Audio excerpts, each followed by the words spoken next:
Welcome back to the shipyard. Today we are taking a look at Wave 13's Reklar, the Dominion Cardassian Galler class ship.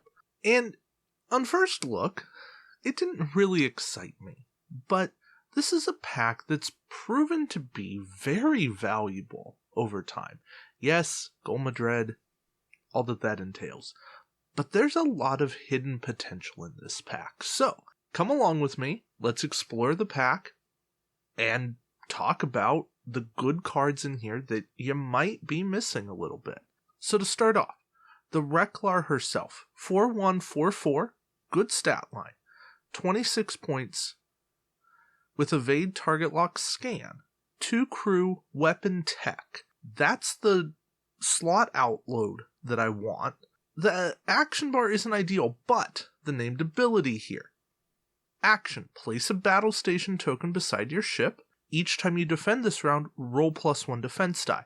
That's essentially action battle station and an extra defense die, turning it into a 4-2-4-4. I'm good with that. That gives me a ton of potential. I can throw Golovec on that ship.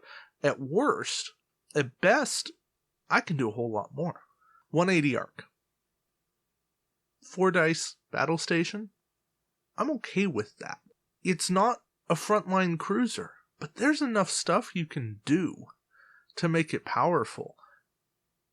Cardassian pure or Dominion pure, you're good.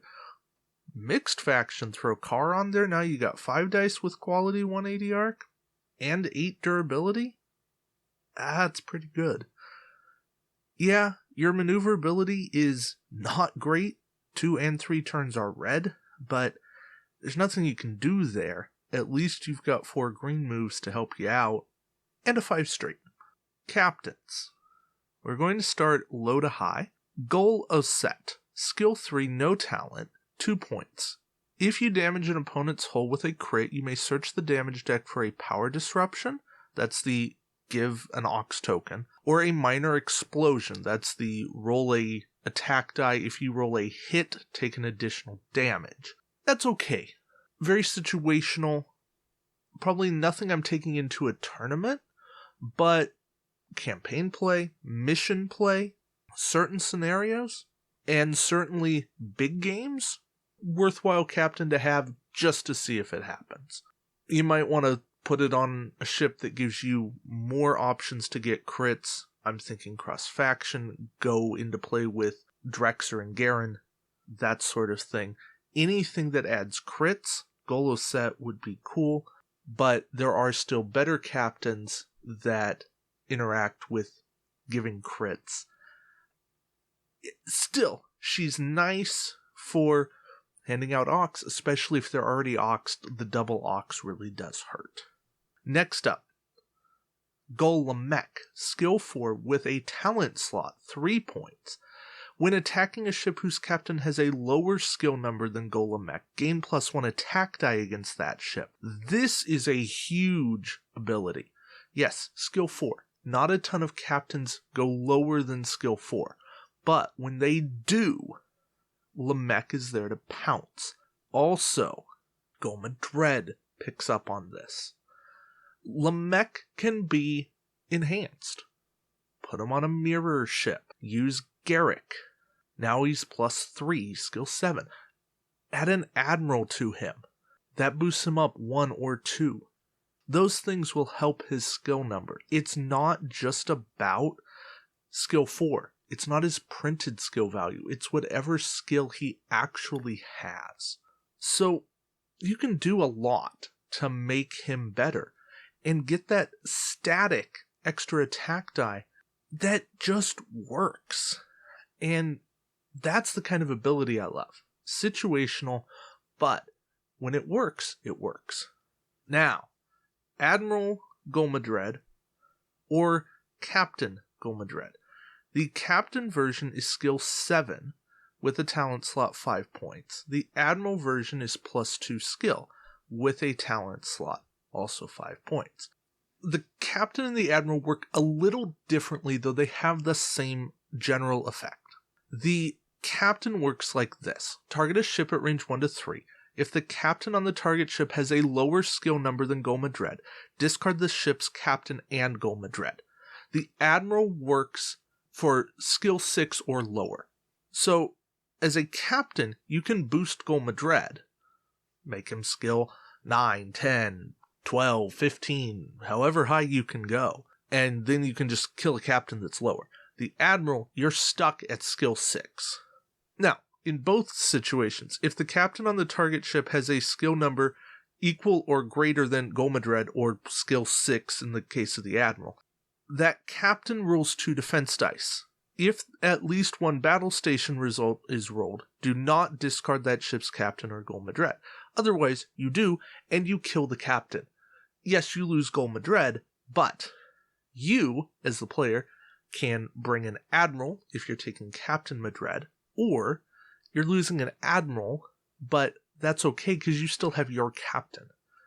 The best use of this, kill their Gul Madred. What's really fun, roll this with Lenalis and Goval, and now you've got 3 uses of Gul Madred. Yes, that's cross-faction shenanigans, as some people will say, but you know what? That's okay sometimes for fun, for random craziness. Don't run it all the time, but it's there. Gul Madred is nasty, but he's thematic. He is the captain interrogator and the captain messer-upper. I love what he does. Nobody else does him. We get 2 talents in this pack. First, we have coded messages. Action. Discard this card to target one friendly Dominion ship that is not within range 1 to 3 of your ship. The target ship immediately performs an additional maneuver listed on its maneuver dial with a speed of 3 or less. Place a battle stations token beside your ship and the target ship. This upgrade may only be purchased for a Dominion ship. This is great in scenarios where you want to run 2 flanks. And a lot of times, people need to learn how to fly this way. Because I think so often we're built around the joust and one fleet all set up. Yeah, there's a lot of cards that benefit from if your ships are within range 1 or 2. But this is a card that says, hey, I'm going to stick one ship over there and maybe some other ships over on the other side. Now you can make that work.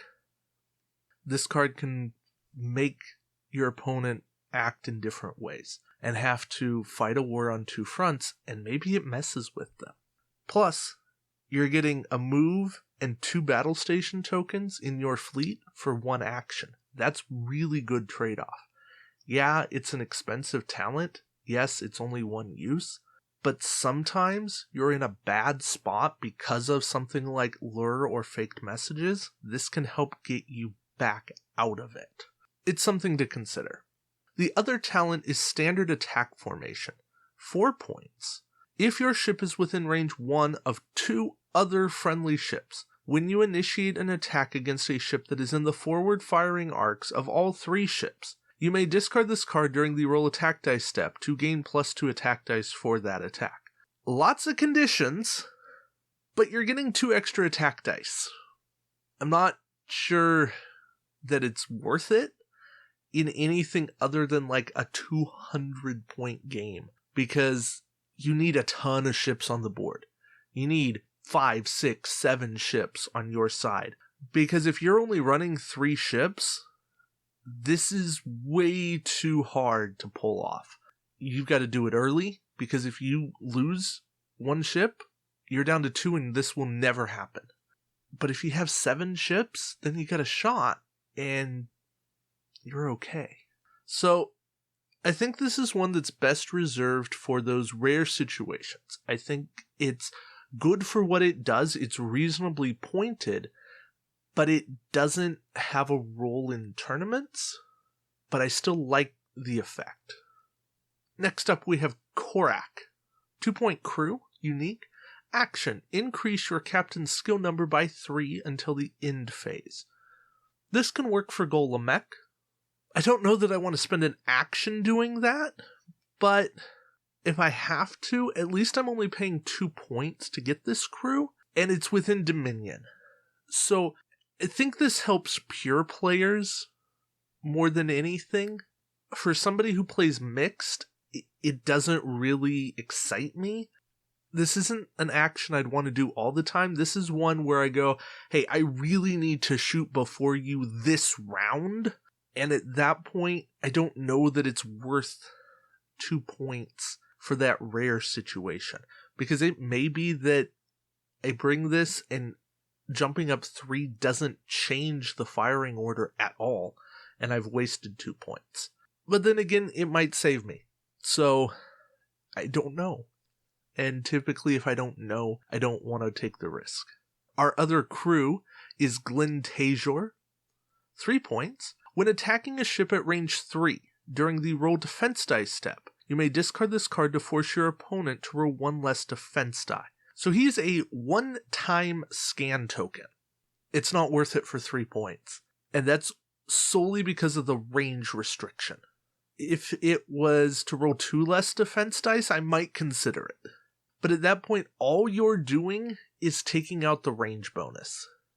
And it's not good. Or even to cancel 1 evade. Give me something like that. Give me something worthwhile, not something that works 37.5% of the time. 3 out of 8. Not gonna matter.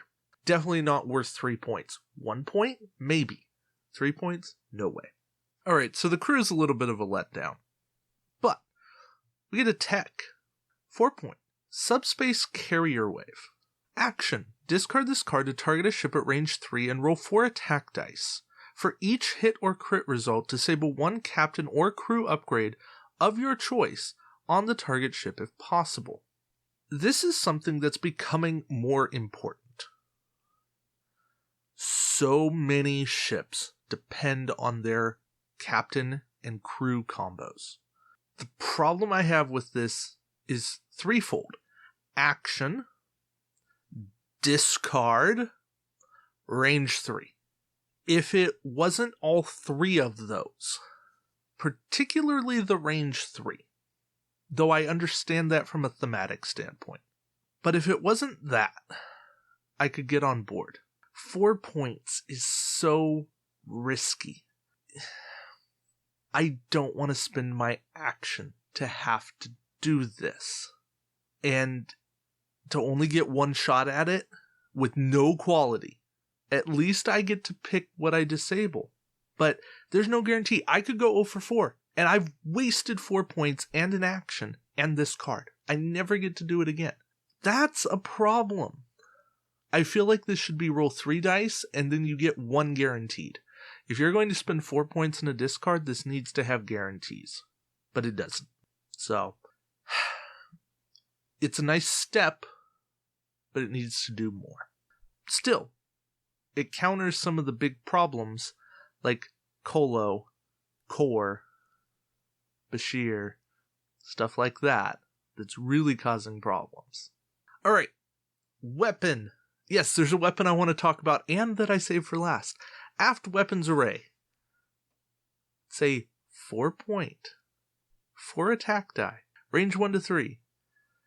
Attack. Disable this card to perform the attack. You may only target a ship that is not in your forward firing arc with this attack. This upgrade may only be purchased for a Dominion ship with a hull value of 4 or greater. No problem, throw it on a Galler class. Now you have 360 fire with 4 attack dice.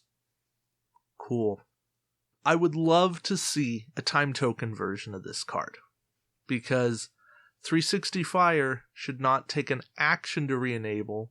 It should just come back over time because it recharges. But this came out before time tokens. Still, it's a good card, and it helps you out a lot. Put this on the 2nd Division battlecruiser, put this on your 4th Division battleship, and it helps them a lot as well. So overall, you buy the Reklar for the captains, the admiral, the ship, the weapon, and maybe the talents. But that's enough reason to buy one. The Aft Weapons Array is the reason to buy more than one, because everything else is unique. The generic Galler class, I don't think you need more than that, because it's a generic Galler class. But I really like this pack. I think Gul Macet is that hidden gem that people need to really mess around with. And I think that coded messages could be a thing for people to really explore, especially when you're using some different play tactics. I hope that listening to this pack has given you some reason to go back and explore what's there. Maybe look at Dominion a little bit more and say, hey, they've got some cool stuff. This is the most recent thing that Dominion has other than the Aldara booster, and that makes me sad. I want more Dominion in my life because it's really cool. I guess they did get the Dreadnought, but that feels so isolated, disconnected. Anyways, sorry to end on a weird note, but that's that. Go get the Reklar if you don't have it. It'll make your life better in Attack Wing. Thanks for watching, guys. Appreciate it. And until next time, we'll see you around the shipyard. Take care.